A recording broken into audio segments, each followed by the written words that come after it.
গত শুক্রবার আসানসোল উত্তর থানার পাঁচগাছিয়া এলাকায় এক নাবালিগকে যৌন হেনস্থার অভিযোগ আসে। এলাকার 4 যুবকের বিরুদ্ধে গুরুতর আহত অবস্থায় হাসপাতালে ভর্তি আদিবাসী সম্প্রদায়ের কিশোরী। আসানসোল উত্তর থানার অভিযোগ জমা করার পর 2 জন যুবককে আটক করা হয়। বাকি 2 জন লোক সম্মুখে ঘুরে বেড়াতে দেখে এলাকাবাসীরা 2 অভিযুক্তকে গ্রেপ্তারের দাবিতে রবিবার সকালে আসানসোল উত্তর থানা কন্যাপুর ফাঁড়ির সামনে বিক্ষোভ দেখান আদিবাসী সম্প্রদায়ের মহিলারা। আরতি টুডু নামে এক আদিবাসী মহিলা জানান, 72 ঘন্টা পার হয়ে গেলেও পুলিশ দোষীদের গ্রেপ্তার করতে পারেনি। পুলিশ দোষীদের বাঁচানোর চেষ্টা করছে। অবিলম্বে দোষীদের গ্রেপ্তার করার দাবিতে অস্ত্র নিয়ে বিক্ষোভ প্রদর্শন করেন আদিবাসীরা। Green Asansol, clean Asansol.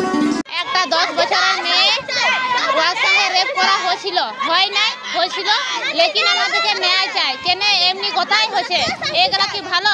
পুলিশে 2 দিনে কাজ কিছু করলো না, বলছে 2 জনে অ্যারেস্ট করা হয়েছে, লেকিন অ্যারেস্ট করা হয়েছে এগুলো আমরা জানি না। এবারে আমাদেরকে সির্ফ ন্যায় চাই, 4 জনকে ধরা, ওদের জেল, বাস। এটা হচ্ছে আমাদের, যেহেতু আমরা নারী জাতি, আমাদের কোনো রক্ষা নেই। এটা আমাদের রক্ষার জন্য আমরা এই অস্ত্র নিয়ে আজ বেরিয়েছি। আমাদের একটা ছোট্ট নাবালিকা 12 বছরের মেয়ে, তাকে বলাৎকার করা হয়েছে। এখন পর্যন্ত পুলিশ প্রশাসন কোনো পদক্ষেপ নেয়নি। খুনিরা এমনি ঘুরে বেড়াচ্ছে, তাদেরকে এখনো ধরেনি। পুলিশ বলছে ধরেছি, কিন্তু তাদেরকে ধরা হয়নি। এখনো আমাদের 24 ঘন্টা দিয়েছিল সময়, এখনো ধরেনি তাদেরকে। পুলিশরা হয়তো কোনো পয়সা পেয়েছে, সেই কারণে কোনো পদক্ষেপ আমরা পাচ্ছি না। বাধ্য হয়ে আজ আমাদের রাস্তায় অস্ত্র নিয়ে বসতে হয়েছে। আমরা বোঝাতে চাচ্ছি পুলিশ প্রশাসনকে যে 3 দিন তো পেরিয়ে গেল, এখন আপনারা অপরাধীকে ধরতে পারছেন কি করেন, কি কারণে আপনারা এখনও ধরতে পারেননি?